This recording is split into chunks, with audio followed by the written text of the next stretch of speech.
नमस्कार दर्शकों, डीडी बिहार के विशेष कार्यक्रम आयाम के इस अंक में मैं शशि आपका बहुत बहुत स्वागत करती हूँ। दर्शकों, श्रमिक हमारे समाज के महत्वपूर्ण अंग होते हैं। किसी भी राष्ट्र का निर्माण, विकास एवं उसकी अर्थव्यवस्था में श्रमिकों का महत्वपूर्ण योगदान होता है। किसी भी देश की विकसित अर्थव्यवस्था के लिए श्रमिकों की अच्छी स्थिति का होना बहुत ज़रूरी होता है। श्रमिकों के अच्छे कार्य एवं उनके कल्याण के लिए अनेक सरकारी योजनाएं बनाई गई हैं। दर्शकों, आपको बता दें कि आज हम चर्चा करने जा रहे हैं श्रमिकों के लिए चलाए जाने वाले सरकारी योजनाओं के बारे में। इस विषय पर चर्चा करने के लिए आज हमारे साथ मौजूद हैं डॉक्टर राजीव कुमार। आपका बहुत बहुत स्वागत है हमारे आज के विशेष कार्यक्रम में। सर, आपसे जानना चाहूँगी कि हमारे जो श्रमिक हैं उनकी सामाजिक सुरक्षा के लिए क्या प्रावधान है? धन्यवाद शशि जी। आज के इस कार्यक्रम में आपका बहुत ही स्वागत है। आज श्रमेव जयते के मूल मंत्रों पर हम लोग श्रमिकों के कल्याणकारी योजनाओं का निष्पादन करते हैं। मैं आपको ये बता दूं कि श्रमिकों के सामाजिक सुरक्षा के दायरे लाने के लिए सरकार के ओर से बहुत सारे ढेर सारे प्रयास किए जा रहे हैं। सोशल सिक्योरिटी जो है सो उनकी अहम कर्मचारी एवं श्रमिकों के लिए महत्वपूर्ण चीज़ है। और श्रमिक जब सुरक्षित रहते हैं, जब किसी काम को करते हैं, उनके सुरक्षा कवच करने के लिए बिहार सरकार के द्वारा सामाजिक सुरक्षा जो योजनाएं हैं उनके दायरे में उन लोगों को लाया जा रहा है। जैसे हम लोग BOCW बिहार शताब्दी योजना है, सामाजिक सुरक्षा के क्षेत्र में बिहार निर्माण कल्याणकारी योजनाएं हैं, जिनके तहत मजदूर निबंधित होने के बाद 16 प्रकार की सुविधाओं उनको दिया जाता है। जिस प्रकार किसी श्रमिक को अगर बच्चे को पढ़ाने लिखाने के लिए उसमें पैसे इंजीनियरिंग मेडिकल में कम्पीट करते हैं तो उसके लिए दिया जाता है। किसी मजदूरों को औजार क्रय के लिए दिया जाता है। उसमें किसी मजदूरों के लिए भवन निर्माण अधूरा पड़ गया तो उसके लिए दिया जाता है।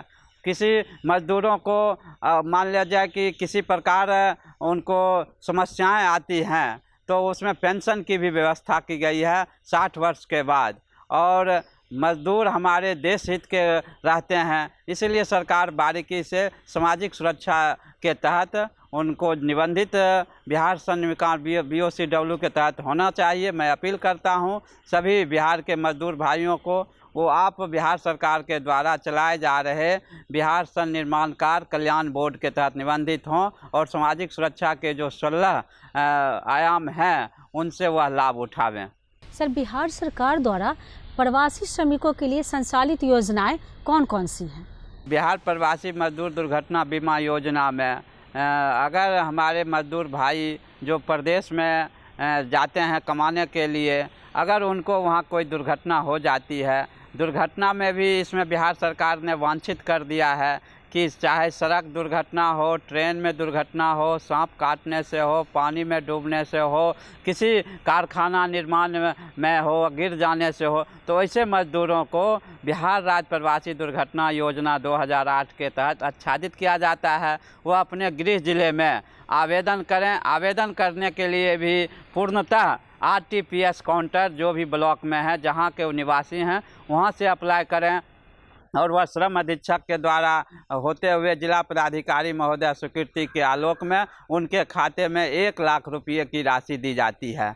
दूसरी, अगर वो अपंगता हो जाते हैं दुर्घटना में तो उनके लिए 75,000 रुपया और अस्थायी अपंगता की स्थिति में 37,500 रुपये का प्रावधान किया गया है। यह एक बेहद ही फायदाकार योजनाएं हैं जो प्रवासी मजदूर बहुत कम जानते हैं। हम लोग इस कार्यक्रम के महत्व ये जानकारी देना चाहते हैं कि जो बिहार राज्य से बाहर प्रवासी मजदूर काम कर रहे हैं इस योजना का लाभ उठावें एवं बिहार सरकार के द्वारा जो कल्याणकारी योजना है उनको लोगों के बीच पहुंचाएं। सर, ये तो अपने प्रवासी श्रमिकों के लिए जो योजनाएं लागू की गई हैं बिहार सरकार द्वारा, उनके बारे में आपने बताया।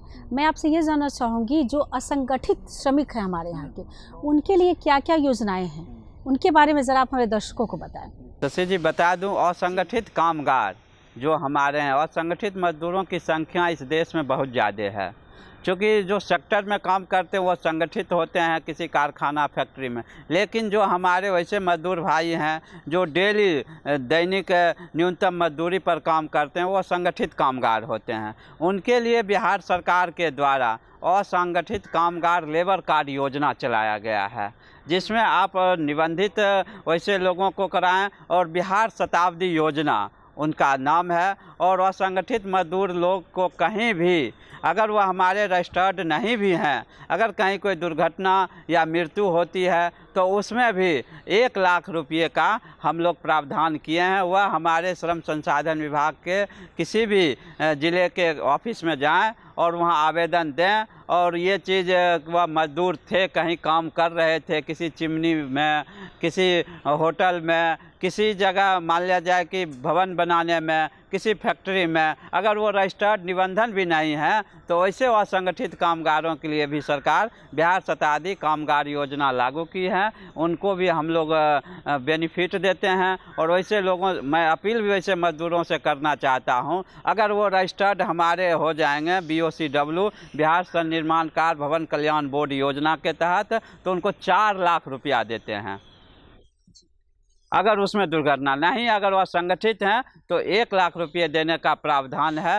वैसे लोगों के लिए हम लोग कर रहे हैं। दूसरी बात, भारत सरकार की एक महत्वपूर्ण योजना है, आपको याद होगा कि कोविड महामारी में पूरे देशों में असंगठित कामगारों की संख्या पलायन कर गई थी, और भारत सरकार के पास ऐसा कोई डाटा नहीं था।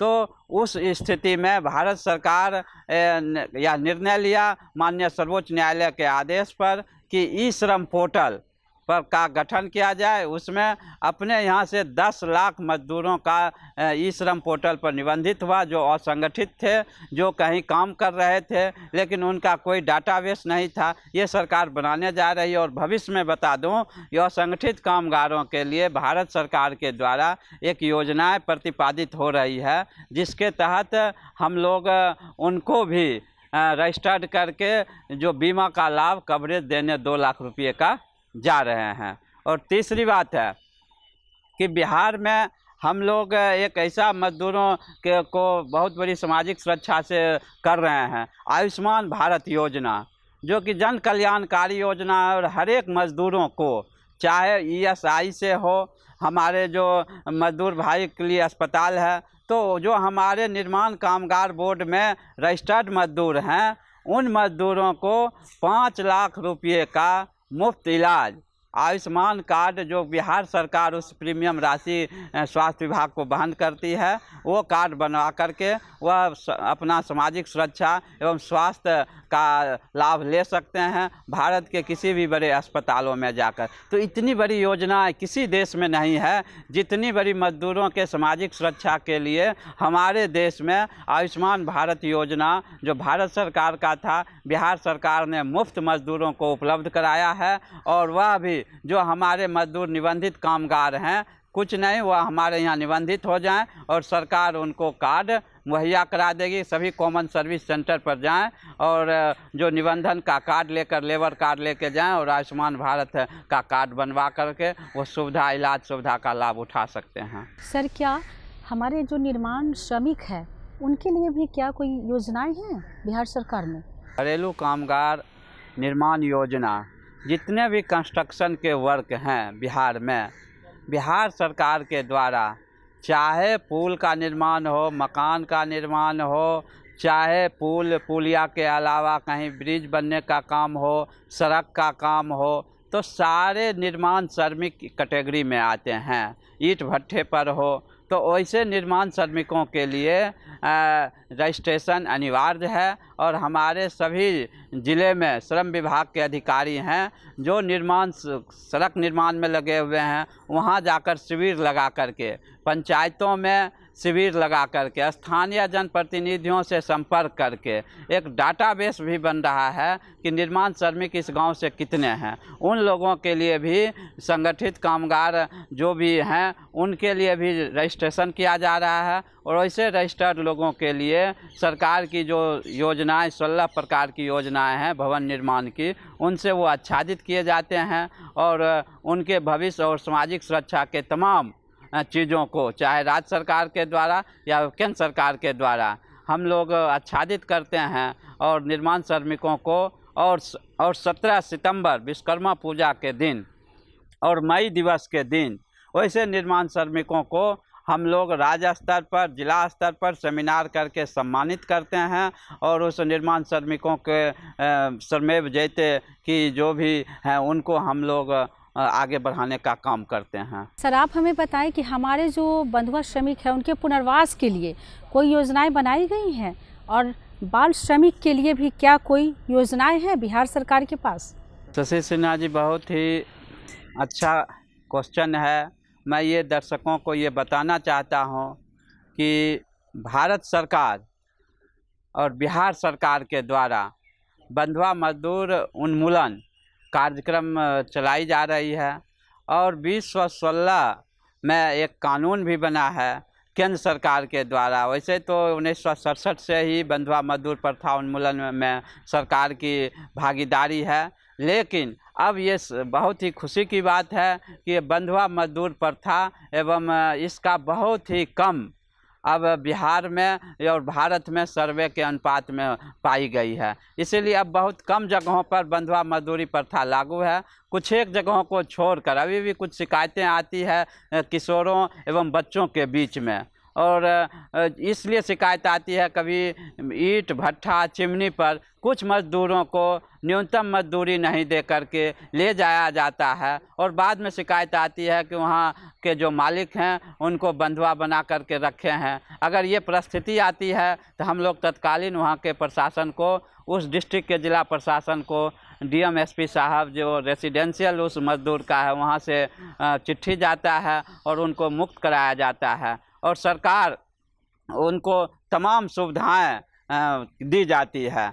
और अगर कहीं भी कोई बंधुआ मजदूरी करते हुए पकड़ाया जाता है उस पर कानूनी पूर्णतः जुर्माना लगाया जाता है और वैसे हम रिवैल्यूएशन करके अगर आते हैं, पुनर्वासित करते हैं, उनके लिए हम लोग तमाम जो भी सुविधाएं बिहार सरकार की हैं, चाहे राशन कार्ड हो, चाहे उनके बच्चों को पढ़ाने लिखाने की हो, चाहे उनके इंदिरा आवास की हो, सामाजिक इंदिरा आवास पेंशन की हो, इन सारी सुविधाओं से बंधुआ मजदूर को पुनर्वासित करते हैं कि वह पुनः कोई बंधुआ मजदूर नहीं रहे। और ये अब जान के खुशी होगी कि इसकी संख्या प्राय अब नग्न स्थिति में हो गई है और सरकार की योजना यह सफलतम रूप से लागू है और यह एक अच्छा स्वरूप बंधुआ मजदूर प्रथा पर हो रहा है। दूसरी बात, बाल श्रम उन्मूलन पुनर्वास राज्य कार्य योजना लागू है पूरे राज्यों में और यह राज्य सरकार एक बहुत बड़ा प्रयास कर रही है। किसी भी देश के बच्चे जो होते हैं वह राष्ट्र के भविष्य होते हैं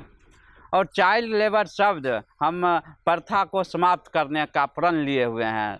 राज्य सरकार भी ली हुई है और केंद्र सरकार भी, और उसी परिप्रेक्ष्य में राज्य सरकार राज्य कार्य योजना के तहत विभिन्न विभागों से कोऑर्डिनेशन की जा रही है। अगर कहीं हमें 9 से 14 वर्ष के बच्चे, ये जानकारी मैं दर्शकों को दूं कि जो 9 से 14 वर्ष के बच्चे हैं किसी कार्य में अगर कर रहे हैं तो वह बाल मजदूर की श्रेणी में आता है, और 14 से 16 वर्ष के जो बच्चे हैं अगर वह किसी किशोर अधिनियम के तहत कार्य कर रहे हैं तो उनको भी बाल मजदूरी की श्रेणी में, लेकिन उनको हम लोग मुख्य धारा में लाते हैं। अगर कोई नियोजक पकड़े जाते हैं तो 20,000 क्षतिपूर्ति की राशि वसूली जाती है और 50,000 रुपये का जुर्माना लगाया जाता है।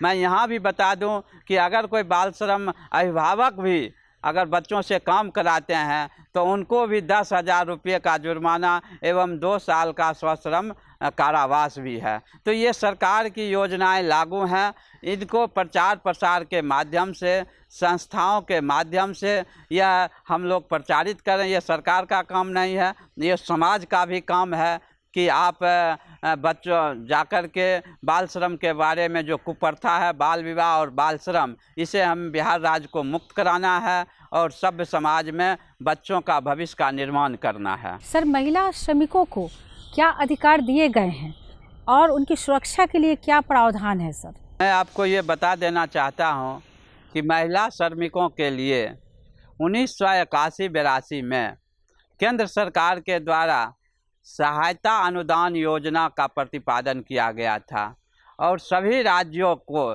कि महिला श्रमिक अगर कहीं कोई कामगार महिला श्रमिक हैं, चाहे चाय बागान में हो, चाहे ईंट भट्ठा में हो, उन श्रमिकों को जा कर के उनके श्रम अधिकारों के बारे में जानकारी देना है एवं उस महिलाओं को न्यूनतम मजदूरी का अगर भुगतान नहीं हो रहा है तो उनको करना है और वहाँ जा कर के उस महिलाओं को अपने महिला श्रमिकों को मजदूर का अधिनियम के कानून की जानकारी और वहाँ की जो योजना है उनको संचालित करने के बारे में सहायता अनुदान योजना दी जाती है और उसमें स्वयंसेवी संस्थाओं के द्वारा बढ़ चढ़ के काम किया गया था। जो केंद्र प्रायोजित योजना थी, राज्य सरकारों को भी यह दिया गया कि आप भी अपने अपने महिला श्रमिकों के उत्थान के लिए आप एक योजना बना करके और महिला श्रमिक के बारे में, जैसे आपको पालना घर का बता दें, केंद्रीय समाज कल्याण बोर्ड की अध्यक्षता थी मृदुला शर्मा जी और उस समय में पालना घर कैच सेंटर जिसमें महिलाएं कामकाजी जो महिलाएं होती थी, अगर उनके साथ बच्चे छोटे छोटे थे तो साइट पर जहां काम किया जाता था उस जगह पर उनको खेलने की सुविधा, फर्स्ट एड की सुविधा और चिकित्सा की सुविधा, इन सारी सुविधाओं से दिया जाता था कि महिला श्रमिकों को भी किसी प्रकार का अपने काम में काम कर रहे हैं तो उनको वाजिब न्यूनतम मजदूरी का भुगतान हो और उनके साथ जो उनके बच्चे हैं, परिवार हैं, उनको भी इस कोई दिक्कत नहीं हो, इसकी भी ख्याल राज्य सरकार एवं केंद्र सरकार के द्वारा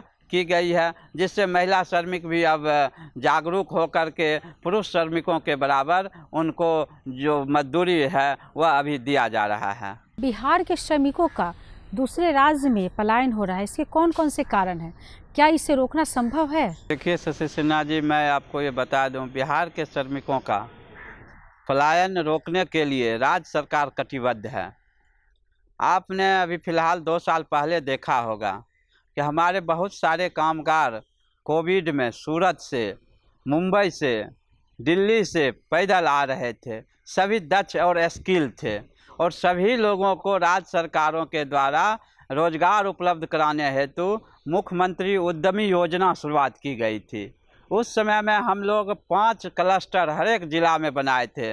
जो मजदूर कहीं काम अगर कपड़ा फैक्ट्री में कर रहे हो, शेरवानी बनाने का काम कर रहे हो, तो उस ज़िले में 10 मजदूरों को LLP बना करके उनका रजिस्ट्रेशन करा करके उनको कच्चा सामग्री एवं उपलब्ध करा करके उनको बैग निर्माण करने का, कपड़ा निर्माण करने का काम दिए थे। रोजगार हम लोग पैदा कर रहे थे। चर्म उद्योग से जो जुड़े हुए थे, जूता चप्पल बनाने, वैसे कामगार मजदूरों को भी हम लोगों ने एक क्लस्टर का बना करके उनको मैन्युफैक्चरिंग के लिए प्रोत्साहित किया और कच्चा सामान उपलब्ध कराया, मार्केटिंग का भी उपलब्ध किया कि उनको आत्मनिर्भर हम बना दें। उसी प्रकार से उस समय में कोरोना के काल में बहुत साबुन का, ग्लिसरीन का, ये सब जितने भी सैनिटाइजर का छोटे छोटे जो भी थे उनको हम लोगों ने उद्योग के रूप में यहाँ के श्रमिकों को ही उपलब्ध कराया गया और यह एक अभियान चला। और अभी वर्तमान ये खुशी की बात है कि हमारे मुख्यमंत्री उद्यमी योजना के तहत 10 लाख रुपये दिया जा रहा है, जिसमें 5 लाख रुपये फ्री में और 5 लाख रुपये उनको लौटाना पड़ता है। तो ऐसी जब रोजगार परक हम लोग दे रहे हैं तो पलायन निश्चित रूप से रुका है। पहले की अपेक्षा पलायन की संख्या कम हो गई है। स्किल जो हमारे लेबर हैं, कुशल जो लेबर हैं, वह यहीं स्वरोजगार कर रहे हैं, जिसका उदाहरण आप देख रहे हैं कि उद्योग हर एक ज़िले में बियाडा के तहत छोटे छोटे उद्योग धंधों का विस्तार हो रहा है। और हम बेगूसराय का उदाहरण देते हैं कि वहाँ औद्योगिक क्षेत्रों में हम जो मजदूरों का एक वर्ग देख रहे हैं, चाहे मोटर के क्षेत्र में हो, चाहे कपड़ा निर्माण के क्षेत्र में हो, चाहे मान लिया जाए कि खाद्य प्रसंस्करण के क्षेत्र में हो, तो अब मजदूर जो अन्य स्किल हैं वही बाहर जा रहे हैं। जो स्किल मजदूर दक्ष हैं वह अपने समाज में, अपने गांव में, अपने ज़िले में रोजगार और उद्योग लगा करके अपना काम कर रहे हैं और अपने जीवन यापन कर रहे हैं। समाज में भी वह एक बहुत बड़ा मैसेज जा रहा है। इसीलिए अब पलायन की संख्या कम हो गई है, अशिक्षा एवं गरीबी समाप्त की ओर है, और उद्योग धंधे को हम लोग रोजगार परक शिक्षा दे रहे हैं, जिससे कि अब पलायन की संख्या बहुत ही नगण्य है। सर, चलते चलते आप हमारे दर्शकों को, हमारे श्रमिक भाई को क्या संदेश देना चाहेंगे? मैं संदेश के रूप में अपने श्रमिकों भाई को यह बताना चाहता हूं कि अब समय जो आ गया है मजदूरों के उत्थान का, श्रममेव जयते का। आगामी 17 सितंबर को विश्वकर्मा पूजा पर मैं उन लोगों का बहुत ही अभिनंदन करता हूं, श्रमिक भाइयों को, कि अपना रोजगार शुरू करें और अपने श्रमेव जयते अभियान के तहत राज्य सरकार एवं केंद्र सरकार की योजनाओं का लाभ उठावें एवं अपने मजदूर इर्द गिर्द आस पड़ोस एवं राज्य में इनको प्रचारित करें, जिससे कि उनके जीवन को बहुत अच्छे ढंग से निर्वहन हो सके और समाज में उनका जो मान प्रतिष्ठा एवं समाज के जो निर्माता शिल्पीकार हैं वो मजदूर भाई हमारे देश के विकास में बहुत बड़ा योगदान के रूप में आगे बढ़ें, और हम लोग और राज्य सरकार, केंद्र सरकार और समाज के लोग उनके कदम से कदम मिला करके हम लोग उनको मदद करके आगे बढ़ावें। धन्यवाद। सर, आप यहाँ आए और इतनी महत्वपूर्ण जानकारियाँ दी हमारे दर्शकों को, इसके लिए आपको बहुत बहुत धन्यवाद। दर्शकों, अभी आपने देखा श्रमिकों के लिए बिहार सरकार द्वारा चलाए गए योजनाओं के बारे में। आपको हमारा कार्यक्रम कैसा लगा? आप हमें सुझाव दे सकते हैं। हमारा पता है द्वारा केंद्र निदेशक डीडी बिहार, दूरदर्शन केंद्र, फ्रेजर रोड, पटना 800001। आप हमें ईमेल भी कर सकते हैं। हमारा ईमेल आईडी है directorddkpatna@gmail.com। आज के कार्यक्रम में बस इतना ही। अगले अंक में हम फिर मिलेंगे एक नए विषय और विशेषज्ञ के साथ। तब तक के लिए मुझे और मेरी पूरी टीम को दीजिए इजाज़त। नमस्कार।